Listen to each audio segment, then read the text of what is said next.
In Austin, state lawmakers have passed Senate Bill 3 during the special session, which bans the teaching of critical race theory in Texas schools. Now, this bill would shrink the list of topics that teachers must address in public schools, but would not prevent educators from discussing any of the topics in class. Critical race theory is an academic discipline exploring the idea that race was created to suppress groups of people. Lessons on the Ku Klux Klan, for example, and the civil rights movement would no longer be mandatory.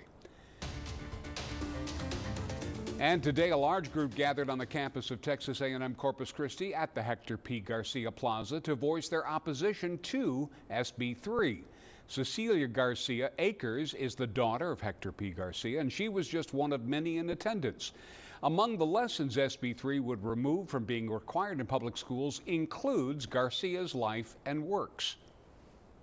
These are critical points for us to learn and to study so we can become better people. And to start this off in the plaza that was dedicated for my father in 1996, it just is really brings a lot of sentiment to me. It's a good place.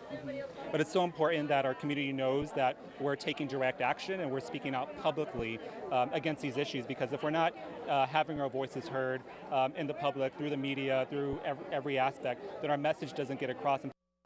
Republican State Senator Brian Hughes from Mineola says the bill requires a broad framework but doesn't affect what's taught. He says it creates a civics training program for teachers and prohibits teachers from being compelled to talk about current events or controversial issues.